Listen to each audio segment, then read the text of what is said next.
నమస్కారం, విశ్వాస్ న్యూస్ కి స్వాగతం. హెడ్లైన్స్ చూద్దాం.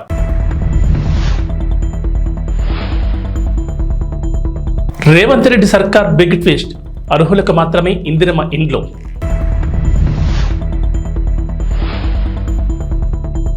గ్రూప్ 1 మెయిన్స్ కు 1:100 నిష్పత్తిగా అభ్యర్థులను అనుమతించాలి, మాజీ మంత్రి హరీష్ రావు డిమాండ్.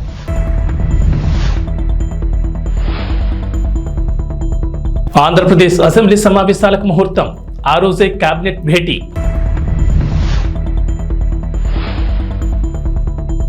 ఈవీఎంలపై వైఎస్ జగన్ కీలక ట్వీట్, బ్యాలెట్ పద్ధతిలోని ఎన్నికలు నిర్వహించాలంటూ డిమాండ్. తెలంగాణ సచివాలయంలో సెక్షన్ ఆఫీసర్లుగా ఏపీ ఉద్యోగులు రాబోతున్నారనే ప్రచారం గత 2 రోజులుగా జరుగుతోంది. సీఎం రేవంత్ రెడ్డి ఏపీ ఉద్యోగులను తీసుకొస్తున్నారని సోషల్ మీడియాలో పోస్టులు వైరల్ అవుతున్నాయి. ఏపీ స్థానికత ఉన్నప్పటికీ వేర్వేరు కారణాలతో తెలంగాణకు మరో 1800 ఉద్యోగాలు వస్తున్నట్లు వార్తలు వినిపించాయి. సచివాలయంలో సెక్షన్ ఆఫీసర్లుగా 40 మంది, అసిస్టెంట్ సెక్షన్ ఆఫీసర్లుగా 20 మంది నియామకం ఉంటుందని ఇప్పటికే సీఎం రేవంత్ రెడ్డి ముందు చీఫ్ సెక్రటరీ ఫైల్ ఉంచారని ఆరోపించారు. సచివాలయంలో ఆంధ్ర ఉద్యోగుల పెత్తనం చెలాయించడానికి ఇలా నియమిస్తున్నారంటూ తెలంగాణ ఉద్యోగులు సైతం మండిపడ్డారు. అయితే ఈ వార్తలపై తాజాగా తెలంగాణ ప్రభుత్వం క్లారిటీ ఇచ్చింది. ఏపీ నుంచి ఉద్యోగులు తెలంగాణలో చేరుతున్నట్లు జరుగుతున్న ప్రచారం అవాస్తవమని ప్రభుత్వ పెద్దలు వెల్లడించారు. ఆ వార్తలు నమ్మొద్దని సూచించారు. రాష్ట్రం ఏర్పడిన ఏడాది 2 ఏళ్లలోనే ఉద్యోగుల పంపిణీ ప్రక్రియ దాదాపుగా కొలిక్కొచ్చిందని చెప్పారు. ఈ అంశానికి సంబంధించి ప్రభుత్వం కొత్తగా నిర్ణయాలేమీ తీసుకోలేదని వెల్లడించారు. తప్పుడు ప్రచారంపై సీఎంఓ కార్యాలయం సోమవారం ఆరా తీగా మరోవైపు ఉద్యోగ సంఘాలను ప్రభుత్వం అప్రమత్తం చేసింది. సంచలన నిర్ణయాలతో పాలనలో తన మార్పు చూపిస్తున్న సీఎం రేవంత్ రెడ్డి ఇచ్చిన హామీల అమల్లోనూ అదే మార్పు చూపిస్తున్నారు. ఇప్పటి వరకు ఇచ్చిన హామీలను అమలు చేసే విషయంలోనూ ప్రత్యేకత కనబరిచిన రేవంత్ రెడ్డి ఇప్పుడు ఓ పథకం విషయంలో ప్రజలకు బిగ్ ట్విస్ట్ ఇవ్వనున్నట్లు తెలుస్తోంది. కాంగ్రెస్ ప్రభుత్వం అమలు చేసిన పథకాల్లో ఇందిరమ్మ ఇండ్లు అనేది చాలా ముఖ్యమైనది. పేదలకు సొంతింటికలు నెరవేర్చాలనే ఉద్దేశంతో ఈ పథకానికి శ్రీకారం చుట్టారు. ఈ క్రమంలోనే రాష్ట్రంలో అన్ని నియోజకవర్గాల్లో ఇందిరమ్మ ఇండ్లు ఇచ్చి పేద ప్రజల బతుకుల్లో వెలుగును నింపుతామని సీఎం రేవంత్ రెడ్డి ప్రకటించారు. ఈ క్రమంలోనే మార్చి 11వ తేదీన ఇందిరమ్మ ఇండ్ల పథకాన్ని ప్రారంభించి మొదటి విడతగా ఇంటి స్థలం ఉన్న పేద కుటుంబాలకు ఇళ్ల నిర్మాణ నిమిత్తం 5 లక్షల రూపాయలు ఇస్తామని సీఎం రేవంత్ రెడ్డి హామీ ఇచ్చారు. పథకం ఆరంభంలోనే ఇంటి నమూనా కూడా చూపించిన సీఎం రేవంత్ రెడ్డి ఇందిరమ్మ ఇళ్లకు అర్హత ఏంటి, ఎవరెవరికి మంజూరు చేస్తారన్న గైడ్లైన్స్ కూడా రిలీజ్ చేశారు. అయితే ప్రభుత్వం మంజూరు చేసే ఇందిరమ్మ ఇళ్లు మహిళల పేరు మీద మాత్రమే వస్తుంది. తెల్ల రేషన్ కార్డు ఉన్న కుటుంబాలే ఈ పథకానికి అర్హులని ప్రభుత్వం పేర్కొంది. తొలి దశలో భాగంగా సొంత స్థలం ఉండి అందులో ఇళ్లు లేని వారికి 5 లక్షల ఆర్థిక సహాయం అందనుంది. లబ్ధిదారులు స్థానికంగా నివాసం ఉండాలి. అద్దెకు ఉన్నవారు కూడా ఈ పథకానికి అర్హులేనని ప్రభుత్వం ప్రకటించింది. ఈ పథకానికి సంబంధించి మొత్తంగా 4.5 లక్షల ఇందిరమ్మ ఇళ్ల కోసం 22,500 కోట్లు మంజూరు చేస్తామని, ప్రతి నియోజకవర్గానికి 3,500 ఇండ్లు ఇస్తామని ప్రభుత్వం ప్రకటించింది. వీటికి మరికొన్ని ఇండ్లు జోడించి లబ్ధిదారుల సంఖ్యను పెంచేలా కార్యాచరణ రూపొందిస్తున్నారని సమాచారం. దీంతో ప్రభుత్వం అందించే ఇందిరమ్మ ఇళ్ల కోసం ఇప్పటికే దరఖాస్తు చేసుకున్న వాళ్ళంతా ఎన్నో ఆశలతో ఎదురుచూస్తున్నారు. గ్రూప్ 1 అభ్యర్థులను 1:100 నిష్పత్తిలో మెయిన్స్ పరీక్షకు అనుమతించాలంటూ మాజీ మంత్రి Siddipet BRS MLA Harish Rao demand చేశారు. తెలంగాణ భవన్లో గ్రూప్ 1, గ్రూప్ 2, గ్రూప్ 3 అభ్యర్థులు మాజీ మంత్రి హరీష్ రావును కలిసి వినతి పత్రం అందించారు. తమకు అండగా ఉండాలని నిరుద్యోగ యువత విజ్ఞప్తి చేశారు. ఈ సందర్భంగా మాట్లాడిన హరీష్ రావు, కాంగ్రెస్ పార్టీ గతంలో తమను రెచ్చగొట్టి హామీలు ఇచ్చిందని నిరుద్యోగులు ఆవేదన వ్యక్తం చేస్తున్నట్లు చెప్పుకొచ్చారు. గ్రూప్ 1లో 1:100 నిష్పత్తిలో మెయిన్స్ పరీక్షకు అనుమతి ఇవ్వాలని నిరుద్యోగులు కోరుతున్నట్లుగా హరీష్ రావు తెలిపారు. అసెంబ్లీలో నాడు కాంగ్రెస్ ఎమ్మెల్యేగా ఉన్న భట్టి విక్రమార్క 1:100 చొప్పున పిలవాలని డిమాండ్ చేశారని హరీష్ రావు గుర్తు చేశారు. మరి ఈ రోజు ఎందుకు మాట తప్పుతున్నారని, దీనిపై కాంగ్రెస్ పార్టీ సమాధానం చెప్పాలని డిమాండ్ చేశారు. గ్రూప్ 2కు 2,000 ఉద్యోగాలు, గ్రూప్ 3లో 3,000 ఉద్యోగాలు కాంగ్రెస్ ప్రభుత్వం జోడించి పరీక్షలు నిర్వహించాలని హరీష్ రావు డిమాండ్ చేశారు. ఆంధ్రప్రదేశ్ అసెంబ్లీ సమావేశాల నిర్వహణకు ముహూర్తం ఫిక్స్ అయింది. ఈ నెల 24 నుంచి శాసనసభ సమావేశాలు ప్రారంభం కానున్నాయి. 3 రోజుల పాటు సమావేశాలు నిర్వహించనున్నట్లు తెలుస్తోంది. అసెంబ్లీ సమావేశాల్లో సభ్యుల ప్రమాణ స్వీకారం, స్పీకర్, డిప్యూటీ స్పీకర్ ఎన్నిక నిర్వహించనున్నారు. స్పీకర్గా నర్సీపట్నం సీనియర్ ఎమ్మెల్యే చింతకాల అయ్యన్న పాత్రుడికి అవకాశం ఇవ్వాలని నిర్ణయించిన సంగతి తెలిసిందే. డిప్యూటీ స్పీకర్, చీఫ్ విప్ పదవులపై క్లారిటీ రావాల్సి ఉంది. అసెంబ్లీలో గెలిచిన ఎమ్మెల్యేలలో సీనియారిటీ పరంగా అయ్యన్న పాత్రుడు ముందున్నారు. ఆయన స్పీకర్గా ఎన్నికవుతుండటంతో మరో senior MLA Gorantla Butchaiah Chowdary protem స్పీకర్గా వ్యవహరించే అవకాశం ఉంది. ప్రోటెం స్పీకర్తో గవర్నర్ రాజ్భవన్లో ప్రమాణ స్వీకారం చేయిస్తారు. అయితే అసెంబ్లీ సమావేశాల కంటే ముందుగా ఈ నెల 22న సచివాలయంలో మంత్రివర్గ సమావేశం నిర్వహించనున్నారు. ఈ నెల 24, 25, 26న సమావేశాలు నిర్వహిస్తారు. మరోవైపు డిప్యూటీ స్పీకర్ పదవిని జనసేన పార్టీకి ఇవ్వాలని టీడీపీ భావిస్తున్నట్లు చర్చ జరుగుతోంది. అలాగే చీఫ్ విప్ పదవి గుంటూరు జిల్లా పొల్లూరు ఎమ్మెల్యే ధూళిపాటి నరేంద్ర కుమార్కి ఇచ్చే అవకాశం ఉంది. ఆంధ్రప్రదేశ్ మాజీ ముఖ్యమంత్రి వైఎస్ జగన్మోహన్ రెడ్డి ఈవీఎంలపై సంచలన ట్వీట్ చేశారు. అభివృద్ధి చెందిన దేశాలు ఎన్నికల్లో బ్యాలెట్నే వాడుతున్నాయని, మన దగ్గర కూడా ఈవీఎంల బదులు బ్యాలెట్లు వాడాలని డిమాండ్ చేశారు. న్యాయం కేవలం జరిగినట్లు కనిపించడం కాదు, నిజంగా జరగాలన్నారు. ప్రజాస్వామ్యం అనేది బలంగా ఉండడంతో పాటుగా నిస్సందేహంగా ప్రబలంగా ఉండాలని అభిప్రాయపడ్డారు. ప్రపంచవ్యాప్తంగా ఎన్నికల పద్ధతుల్లో అభివృద్ధి చెందిన ప్రతి ప్రజాస్వామ్య దేశాల్లో జరిగే ఎన్నికల్లో పేపర్ బ్యాలెట్లే వాడుతున్నారని చెప్పుకొచ్చారు. ఈ దేశాల్లో ఎక్కడా ఈవీఎంలను ఉపయోగించడం లేదని, మన ప్రజాస్వామ్యం నిజమైన స్ఫూర్తిని నిలబెట్టుకోవడంలో మనం కూడా అదే దిశగా పయనించాలన్నారు. ఈవీఎంల బదులు పోస్టల్ బ్యాలెట్లను ఉపయోగించాలంటూ ట్వీట్ చేశారు. ఈవీఎంలపై చర్చ జరుగుతున్న వేళ మాజీ ముఖ్యమంత్రి జగన్ చేసిన ట్వీట్ చర్చనీయాంశమైంది. ఆంధ్రప్రదేశ్ డిప్యూటీ సీఎం పవన్ కళ్యాణ్ హైదరాబాద్ నుంచి విజయవాడ చేరుకున్నారు. అక్కడ నుంచి అమరావతికి వెళ్లనున్నారు. ఆయనకు సీడ్ యాక్సెస్ రోడ్ నుంచి వెలగపూడి సచివాలయం వరకు మానవహారంతో స్వాగతం పలికేందుకు రాజధాని రైతులు ఏర్పాట్లు చేశారు. పవన్ మంత్రిగా ప్రమాణ స్వీకారం చేసిన తర్వాత తొలిసారి సచివాలయానికి వస్తున్నారు. 2వ బ్లాక్లోని తాను కేటాయించిన ఛాంబర్ను పరిశీలిస్తారు. పవన్ ఉప ముఖ్యమంత్రిగా బుధవారం తన ఛాంబర్లో బాధ్యతలు తీసుకుంటారు. అయితే ముఖ్యమంత్రి చంద్రబాబును పవన్ మర్యాదపూర్వకంగా కలిసే అవకాశం ఉందని తెలుస్తోంది. ఇదిలా ఉంటే పవన్ కళ్యాణ్కు ప్రభుత్వం భద్రతను పెంచినట్లు తెలుస్తోంది. ఆయనకు వైప్లస్ సెక్యూరిటీతో పాటుగా ఎస్కాట్ వాహనం, బుల్లెట్ ప్రూఫ్ కారును కూడా కేటాయించినట్లు సమాచారం. Deputy CM Pawan Kalyan camp కార్యాలయంగా విజయవాడ సూర్యారావుపేటలో ఉన్న ఇరిగేషన్ గెస్ట్ హౌస్ ను ప్రభుత్వం కేటాయించింది. గత టీడీపీ ప్రభుత్వ హయాంలో దేవినేని ఉమా జలవనరుల మంత్రిగా ఉన్నప్పుడు గెస్ట్ హౌస్ ను విశాలంగా నిర్మించారు. ఆ తర్వాత గత ప్రభుత్వంలో మంత్రి బొత్స సత్యనారాయణకు గెస్ట్ హౌస్ ను కేటాయించారు. అమరావతిలోని సచివాలయంలో గత ప్రభుత్వ హయాంలో పంచాయతీరాజ్ గ్రామీణాభివృద్ధి శాఖ మంత్రి పేషి 5వ బ్లాక్ లో ఉండేది. అయితే ఇప్పుడు పవన్ కళ్యాణ్ తో పాటుగా జనసేన పార్టీ మంత్రులకు 2వ బ్లాక్ లో ఛాంబర్లు కేటాయించారు. టీడీపీ గెలవడంతో తిరువురు పట్టణం నుంచి నెమలి వేణుగోపాలస్వామి ఆలయం వరకు పాదయాత్ర చేపట్టిన తిరువురు టీడీపీ సీనియర్ నాయకులు యండాద్రి కిరణ్, వారి సతీమణి మాధవి తెలుగుదేశం పార్టీ అఖండ మెజార్టీతో విజయం సాధించడంతో చంద్రబాబు నాయుడు ముఖ్యమంత్రిగా ప్రమాణ స్వీకారం చేసినందుకు తిరువూరు చరిత్రను తిరగరాసిన భారీ మెజార్టీతో విజయం సాధించిన ఎమ్మెల్యే కొలికపూడి శ్రీనివాసరావు మరియు విజయవాడ పార్లమెంట్ పరిధిలో రికార్డులను బద్దలుకొట్టి భారీ విజయం సాధించిన ఎంపీ కేసినేని శివనాథ్ విజయం సాధించినందుకు పాదయాత్ర చేపట్టిన పట్టణ సీనియర్ టీడీపీ నాయకులు యండాద్రి కిరణ్, వారి సతీమణి మాజీ councillor Yandadri Madhavi Tiruvuru factory centre అన్న నందమూరి తారక రామారావు విగ్రహానికి నివాళులర్పించారు. అనంతరం నెమలి వేణుగోపాలస్వామి ఆలయానికి బయలుదేరిన పాదయాత్ర అభిమానులు, కార్యకర్తలు, నాయకులు పెద్ద సంఖ్యలో పాల్గొని పాదయాత్రకు సంఘీభావం తెలిపారు.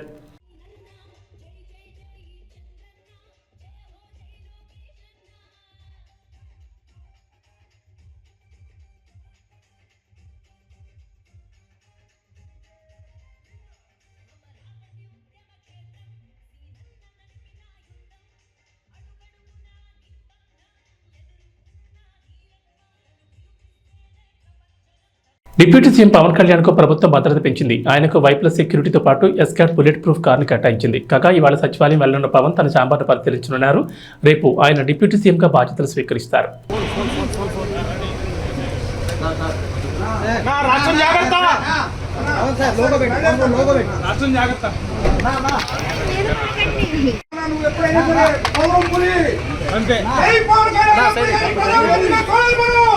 ప్రధానమంత్రిగా గ్యారెంటీగా ప్రధానమంత్రి ఎప్పుడైనా సరే అదేనా సమరం పులి.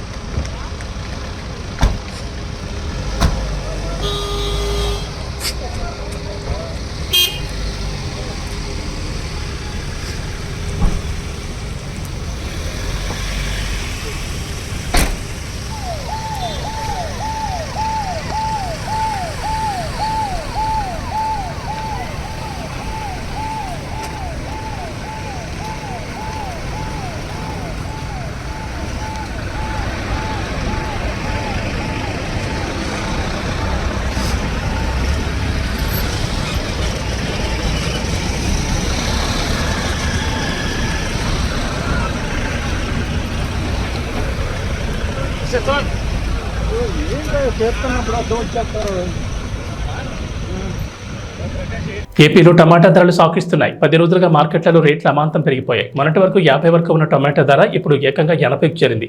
అన్నమయ్య జిల్లా మదనపల్లి వ్యవసాయ మార్కెట్లో సోమవారం కిలో టమాటా ధర అత్యధికంగా 80 పలికింది.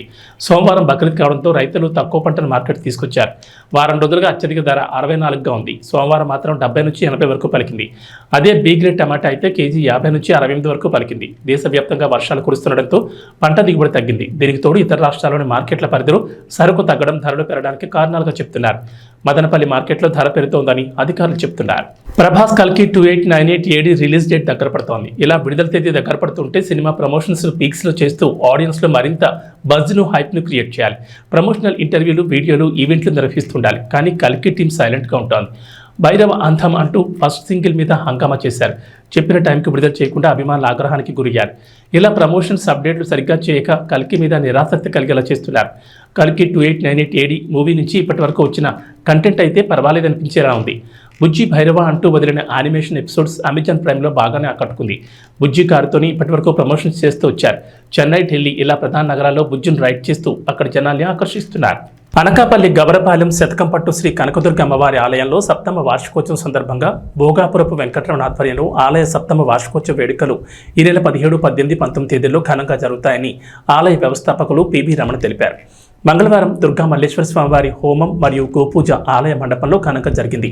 కాండ్రేగల్ నాయుడు, భాగ్యలక్ష్మి దంపతుల సౌజన్యంతో హోమం మరియు గోపూజలు, కుంకుమ పూజలు నిర్వహించారు. ఈ కార్యక్రమంలో ఆలయ చైర్మన్ కది సన్యాసి నాయుడు, ఆలయ కమిటీ సభ్యులు, గౌరీ పరమేశ్వర్ల కమిటీ సభ్యులు, మరిదిమాంబ కమిటీ సభ్యులు తదితరులు పాల్గొన్నారు.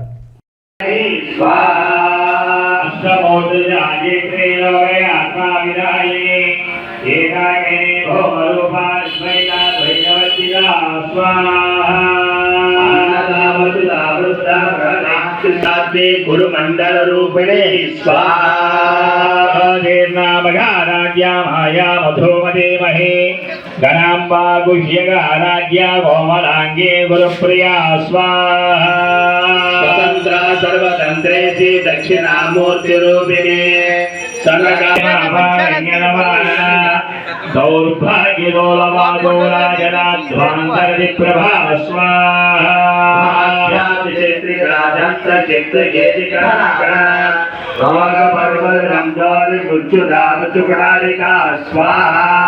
महेश्वरे महाकाले महाग्रासा महासना अपर्णा चिंडिका चंडमुंडा सुविशोधने स्वाहा सर्वलोकेशी विश्वधारिणी त्रिवर्गदात्री सुभगा त्रयंबका त्रिगुणात्मिका स्वाहा वर्गापवर्गदा शुद्धा जपा पुष्पाणि भागुतिः भोज्योवती द्विजदना यज्ञरूपा प्रियंप्रदा स्वाहा. పోలవరం విషయంలో జగన్ క్షమించాలని తప్పులు చేశారని ముఖ్యమంత్రి చంద్రబాబు అన్నారు. పోలవరం ప్రాజెక్టును సందర్శించిన అనంతరం మీడియాతో చంద్రబాబు మాట్లాడారు. గత ప్రభుత్వ నిర్లక్ష్యంతో డయాఫ్రమ్ వాల్ దెబ్బతిందని, 447 కోట్లతో మరమ్మతులు చేసినా బాగవుతుందనే పరిస్థితి లేదని అన్నారు. సమాంతరంగా డయాఫ్రమ్ వాల్ కడితే 990 కోట్లు ఖర్చు అవుతుందని, పోలవరం విషయంలో జగన్ క్షమించాలని తప్పులు చేశారని అన్నారు. మనం ఆ రోజు ఈ యొక్క డయాఫ్రమ్ వాల్ మీరు ఒక్కసారి చూస్తే మొత్తం 446 కోట్ల రూపాయలతో డయాఫ్రమ్ వాల్ వాటర్ ఫుటింగ్ లో అప్పుడు కూడా ప్రాబ్లమ్స్ ఉంటే 2 సీజన్లో పూర్తి చేశాం. ఆ డయాఫ్రమ్ వాల్ కాపాడవలసినటువంటి ప్రభుత్వం కాపాడకుండా ఇష్టానుసారంగా ప్రాజెక్టు యొక్క ఫేట్ తో ఆడుకొని ఇప్పుడు మొత్తం ఈ డ్యామేజ్లు అయితే ఆ డ్యామేజ్ కూడా కనుగొనడానికి ఒక 1 year పట్టింది. గవర్నమెంట్ ఆఫ్ ఇండియా చాలా సార్లు చాలా స్పష్టంగా మీరు మార్చద్దండి, అవన్నీ కరెస్పాండెన్స్ రేపే నేను మాట్లాడతాను. ఇప్పుడు నేను డీటెయిల్స్ పోవడం లేదు. బ్రాడ్ గా కాన్సెప్ట్ ఫస్ట్ హ్యాండ్ ఇన్ఫర్మేషన్ ఇక్కడికి వచ్చాను. I have seen the project. మామూలు వాళ్ళైతే అర్థం కాదు. నేను ఒక 100 సార్లు ఈ ప్రాజెక్ట్ గురించి రివ్యూ చేసి ఉంటాను. 30 times ఇక్కడికి వచ్చి ప్రాజెక్ట్ లో చూశాను. అడుగున అన్ని నిర్ణయాలు నేను భాగస్వామిని అర్థం చేసుకోగలిగాం. ఈరోజు ఒక పక్కన డయాఫ్రమ్ వాల్ 3 bits లో పోతే ఇప్పుడు ఆల్టర్నేటివ్స్ ఏంటంటే మీనవేషాలు లెక్కేసే పరిస్థితికి వచ్చారు. ఇందులో ఆ 2 బిట్లు కానీ ఎక్కడికక్కడ ఒక parallel D wall, diaphragm wall బయటికి ఎక్కడ డ్యామేజ్ అయిందో దానికంటే ముందు ఒక ప్యారలల్ గా పెట్టి దాన్ని కవర్ చేస్తే 447 కోట్లు అవుతుంది. మామూలుగా మనం ఖర్చు పెట్టింది 446 కోట్లు. ఇప్పుడు రిపేర్ చేయడానికి 447 కోట్లు. ఓకే, మొత్తం కానీ అప్పటికి కూడా గ్యారంటీ లేదు. ఈ డయాఫ్రమ్ వాల్ ఈ ప్యారల్ గా 447 కోట్లు ఖర్చు పెడితే మిగిలిన భాగం అంతా పర్ఫెక్ట్ గా ఉంది, ఇంక ఇబ్బంది లేదు అనే పరిస్థితి లేదు. కాదు, మొత్తం డయాఫ్రమ్ వాల్ ప్యారల్ గా కట్టాలంటే 990 కోట్లు. ఇది ఒక భాగం. కాఫర్ డ్యాములు పైన కాఫర్ డ్యామ్ ఉంది, కిందన కాఫర్ డ్యామ్ ఉంది. 550 కోట్ల రూపాయలతో పైన గంజాయి అమ్మకాలను తక్షణమే ఆపేయాలని, లేదంటే తీవ్ర పరిణామాలుంటాయని హోంమంత్రి అనిత హెచ్చరించారు. గంజాయి అంతు తేల్చేందుకు మంత్రిగా బాధ్యతలు తీసుకోకముందే సమీక్ష చేశానన్నారు. విశాఖను గంజాయికి రాజధాని చేశారని, 3 నెలల్లో అక్కడ గంజాయి లేకుండా చేస్తామని స్పష్టం చేశారు. వారం రోజుల్లో టోల్ ఫ్రీ నెంబర్ ఇస్తామని, గంజాయి ఎక్కడ కనిపించిన సమాచారం ఇవ్వాలని కోరారు. ఇన్ఫర్మేషన్ నిజమైతే నగదు బహుమతి ఇస్తామన్నారు. తెలుసు మనం ఎంత దారుణమైన సిచ్యువేషన్ అంటే, అరే గంజాయి ఈ రోజు వరకు నిర్మూలన చేయడానికి 5 సంవత్సరాల కాలంలో కనీసం ఒక రివ్యూ కూడా పెట్టలేదంటేనే విచ్చలవిడితనం ఎక్కడ పెరిగిందో మనకు అర్థమవుతుంది. ఆఖరికి వైఎస్ఆర్సీపీ నాయకులు కూడా గంజాయిలు అమ్ముకోవడంలోని, గంజాయి వ్యాపారంలోని ఇన్వాల్వ్ అయిపోయారు కాబట్టి వాళ్ళు అసలు దీని మీద కనీసం దృష్టి పెట్టలే. ఏమండి, చింతపల్లి నుంచి, జీమాడుగల్ నుంచి, అటువైపు నుంచి, అదేవిధంగా మనకు ఒడిశా నుంచి, ఇలాంటి మల్టిపుల్ ప్లేసెస్ నుంచి మనకి గంజాయి సరఫరా అవుతుంది. మనకి ఎన్ని చెక్ పోస్టులు ఉన్నాయండి అని డిపార్ట్మెంట్ వాళ్ళని అడిగితే 3 చెక్ పోస్టులు ఉన్నాయని చెప్పారు. 3 చెక్ పోస్టులు ఉన్నాయి. ఎందుకు రాదండి లోపలికి? మనకి వైజాగ్కి ట్రాన్స్పోర్టేషన్ ఎక్కువ, ఇటు ట్రైన్స్ కానీ, ఇటు ఫ్లైట్స్ కానీ, రోడ్ ఫెసిలిటీస్ ద్వారా వ్యాన్లు, మిగతా అన్ని, దాంట్లో ఈవెన్ 2 వీలర్, ఆఖరికి అమెజాన్లో కూడా పెట్టుకొని అమ్మేసుకుంటున్నాడు అండి డ్రగ్స్ని. కర్రీ లీవ్స్ అని పేరు చెప్పుకొని అమ్మేసే పరిస్థితి కనిపిస్తూ ఉంది. నిజంగా ఇది మనం చాలా సీరియస్గా తీసుకోవాల్సిన ఇష్యూ. అంటే అంత క్రిటికల్ సిచ్యువేషన్లో ఈరోజు వైజాగ్ పరిస్థితి ఉంది. నేను ఎందుకు దీని మీద ఇంకా ఛార్జ్ తీసుకోకుండానే నేను రివ్యూ పెట్టానంటేనే ఒకసారి దీని సీరియస్నెస్ ఏంటన్నది ఆలోచించండి. నేను ఇంకోటి కూడా చెప్పాను, టాస్క్ ఫోర్స్ ఏర్పాటు చేయండి. ఈ రోజు నుంచే, టుడే ఆన్వర్డ్స్, ఆఫ్టర్ 8:39 గుంపులుగా పిల్లలు ఎవరైనా ఉన్నా, గంజాయిలు తీసుకుంటున్నట్టుగా రోడ్డు పక్కన ఉన్నా, చీకట్లో ఉన్నా, మీకు నచ్చిన పని చేయండి అని పోలీసుల వాళ్ళకి నేను క్లియర్ ఇన్స్ట్రక్షన్ ఇచ్చాను. అట్ ద సేమ్ టైం ఈరోజు కొంచెం మరీ ఇంకోటి విషయం ఏంటంటే, స్మెల్ డిటెక్ట్ చేయాలి. వీళ్ళు డిటెక్ట్ చేయాలి ఈ గంజా ఎక్కడ ఉంది ట్రాన్స్పోర్టేషన్ టైంలో. స్మెల్ డిటెక్ట్ చేయడానికి రెండు ఉన్నాయి డాగ్స్ పైన. 2 అసలు నిజంగా ఈ రాష్ట్రాన్ని ఏమి చేసేద్దాం అనుకున్నారు ఈ 5 సంవత్సరాలు? నాకు అర్థం కాల. 2 డాగ్సా? కనీసం వాళ్ళకి ఇంకొకటి ఏంటంటే, పోలీసులు చెప్తా ఉంటే బాధ అనిపించింది, సీజ్ చేసిన వెహికల్స్ని వేర్ హౌస్ అనేది కూడా లేదు ఈ రోజు వరకు.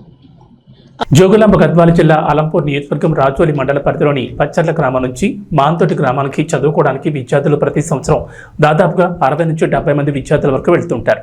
ఎన్ని ప్రభుత్వాలు మారినా తెలంగాణ రాష్ట్రంలో విద్యార్థులకు తప్పని తిప్పలు బడులు ప్రారంభమయ్యాయి. మా గ్రామానికి బస్సు వేయండి గత 2-3 రోజుల క్రితం గ్రామ పెద్దలు మాంతోటి నుండి వెళ్లి బస్సు డిపో మేనేజర్ని కోరారు. కానీ పచ్చర్ల నుండి స్కూల్కి వెళ్ళడానికి ఈ రోజు బస్సు వస్తుందని విద్యార్థులు ఎంతో ఆశగా ఎదురు చూశారు.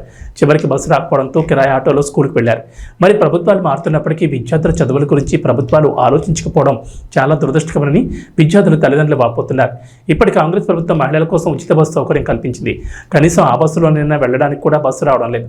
గ్రామీణ ప్రాంతాల్లో చదువుకునే విద్యార్థుల గురించి ముఖ్యమంత్రి మా చదువుల గురించి పట్టించుకోవాలని విద్యార్థులు కోరుతున్నారు.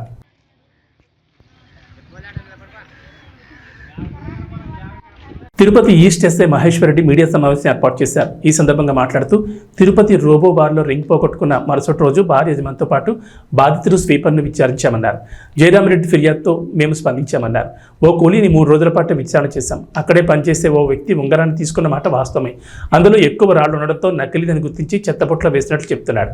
ఫిర్యాదు మేరకు క్రైమ్ ఐపీసీ కేసు నమోదు చేశాం. కేసు విచారణ దశలో ఉందని తిరుపతి ఈస్ట్ సీఐ మహేశ్వర్ రెడ్డి వెల్లడించారు. పోలీస్ స్టేషన్లో జయరామరెడ్డి అనే ఒక వ్యక్తి మా దగ్గరకు వచ్చి అప్రోచ్ అయిన వాస్తవమే. ఈ రోబో బార్లో వాళ్ళు డిన్నర్ చేశారు. ఆ టైంలో ఉంగరం తీసి టేబుల్ మీద పెట్టి డిన్నర్ అయిన తర్వాత వాళ్ళు అక్కడి నుంచి వెళ్ళిపోయారు. మరుసటి దినం వాళ్ళకు గుర్తుకొచ్చి ఈ ఉంగరము నేను రోబో బార్లో మర్చిపోయాను అని తెలుసుకొని అక్కడికి వచ్చి చెక్ చేస్తారు.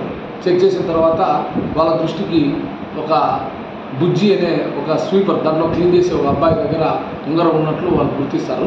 దానివల్ల వాళ్ళు అతన్ని బార్ రెస్టారెంట్ ఓనర్లు మరియు ఈ కంప్లైంట్ ఇద్దరు కలిసి విచారిస్తారు. అతను ఆ ఉంగరం తీసుకున్నది వాస్తవమే, దాన్ని డస్ట్బిన్లో పడేశాను నేను అని చెప్తాడు. దాని మీద వాళ్ళు అన్ని రకాల విచారించారు. మేము కూడా విచారించాము.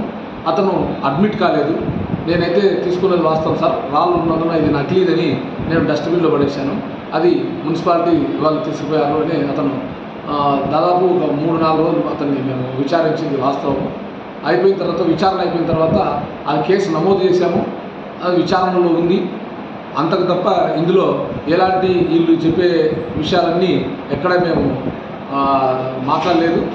మేము ప్రతి కంప్లైంట్కు గౌరవిస్తాం. ఎక్కడ ఈ కేసులో అయితే కేసు నమోదు చేశాం. క్రైమ్ నెంబర్ 9/24 విచారణ జరుగుతుంది. దీంట్లో ఏమన్నా మూలాలు ఉన్నా అన్ని విచారించి దాని చట్టపరమైన చర్యలు తీసుకుంటాం. మోపిదేవి ప్రెస్ క్లబ్ సభ్యుల సేవలు అభినందనీయమని తహసీల్దార్ మేడపాటి శ్రీవిద్య కొనియాడారు. మండల కేంద్రమైన మోపిదేవిలో ప్రెస్ క్లబ్ పర్యవేక్షణలో ఎస్ఆర్వైఎస్పీ జూనియర్ కళాశాల పూర్వ విద్యార్థుల సంఘంల సంయుక్త ఆధ్వర్యంలో దాతల సహకారంతో ప్రారంభించిన మజ్జిగ పంపిణీ కార్యక్రమం మంగళవారం నాటికి 24 రోజులు చేరుకుంది. మోపిదేవి తహసీల్దార్ కార్యాలయ సిబ్బంది కాముని సంతోష్ సిద్ధు జ్ఞాపకార్థం, హైదరాబాద్కు చెందిన కాముని శ్రీనివాస్, పెద్దప్రోడుకు చెందిన కృతివెంటి పద్మావతి జ్ఞాపకార్థం, భర్త సత్యనారాయణమూర్తిల ఆర్థిక సహకారంతో మంగళవారం మజ్జిగ పంపిణీని తహసీల్దార్ శ్రీవిద్య ప్రారంభించారు. దాతల సహకారంతో మోపిదేవి మండలంలోని జర్నలిస్టులు భక్తులకు అందిస్తున్న సేవలు అభినందనీయమని ఈ సందర్భంగా తహసీల్దార్ శ్రీవిద్య కొనియాడారు. ఈ కార్యక్రమంలో ఆర్ఐ సునీల్, విఆర్ఓలు మూర్తి, బొడ్డు శ్రీనివాసరావు, జనసేన పార్టీ నాయకులు కోసూరు రామాంజనేయులు, దిడ్ల రమేష్, యార్లకట్ట రవీంద్రబాబు, పూర్వ విద్యార్థుల సంఘం ప్రతినిధి మోర్ల రాంబాబు, విలేకరులు కొండపల్లి శ్రీనివాసరావు, బీడీఆర్ ప్రసాద్, కందుల సీతారామయ్య, రెమ్మనపూడి సుబ్రహ్మణ్యం, మోపిదేవి రాఘవేంద్రరావు, పిరాటి తులసిరాం తదితరులు పాల్గొన్నారు.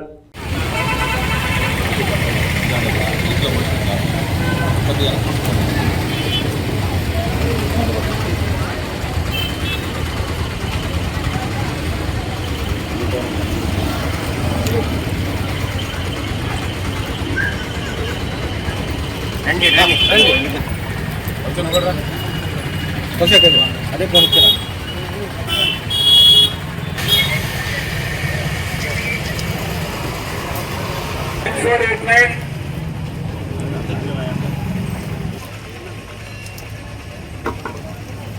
గ్లాసులు డ్రమ్లో వేయండి. డ్రమ్ కొంచెం అప్పుడు సరిపోయింది. ఎవరు సరిపోయారు పోషన్ వేరే ఆడగానే పోయి మనం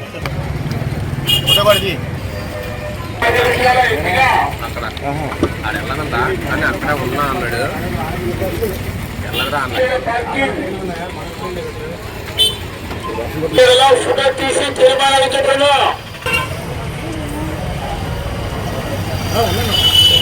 తెలంగాణకు హైదరాబాద్ వాతావరణ శాఖ అధికారులు రెయిన్ అలర్ట్ జారీ చేశారు. నైరుతి రుతుపవనాలకు తోడు ద్రోణి ప్రభావం ఉండడంతో రాష్ట్రంలో వర్షాలు కురుస్తాయని చెప్పారు. మరో 4 రోజుల పాటు నైరుతి రుతుపవనాలు చురుగ్గా ఉంటాయని, ఈశాన్య అరేబియాలో తుఫాను కూడా కేంద్రీకృతమై ఉందని చెప్పారు. వీటి ప్రభావంతో తెలంగాణలో తేలికపాటి నుంచి ఓ మోస్తరు వర్షాలు కురుస్తాయని, కొన్ని చోట్ల భారీ వర్షాలకు ఛాన్స్ ఉందన్నారు. అలాగే ఉరుములు, మెరుపులు, పిడుగులు పడతాయని హెచ్చరించారు. వర్షాలు కురిసే సమయంలో గాలి వేగం 30 నుంచి 40 కిలోమీటర్లు ఉంటుందన్నారు. అటు ఏపీలో కూడా అక్కడక్కడ వర్షాలు పడుతున్నాయి. గోవా నుంచి దక్షిణ కోస్తా వరకు ద్రోణి కొనసాగుతోందని వాతావరణ శాఖ తెలిపింది. ఈ ప్రభావంతో అల్లూరు సీతారామరాజు, పార్వతీపురం, మన్యం జిల్లాలో అక్కడక్కడ ఓ మోస్తరు నుంచి ఇవాళ భారీ వర్షాలు కురిసే అవకాశం ఉందని ఐఎండీ తెలిపింది. అలాగే శ్రీకాకుళం, ఏలూరు, కృష్ణా, ఎన్టీఆర్, గుంటూరు, తిరుపతి, నంద్యాల జిల్లాలో అక్కడక్కడ తేలికపాటి నుంచి ఓ మోస్తరు వర్షాలకు అవకాశం ఉందంటున్నారు. కొన్ని జిల్లాల్లో పిడుగులతో పాటు గంటకు 40 నుంచి 50 కిలోమీటర్ల వేగంతో ఈదురుగాలులు వీస్తాయంటున్నారు.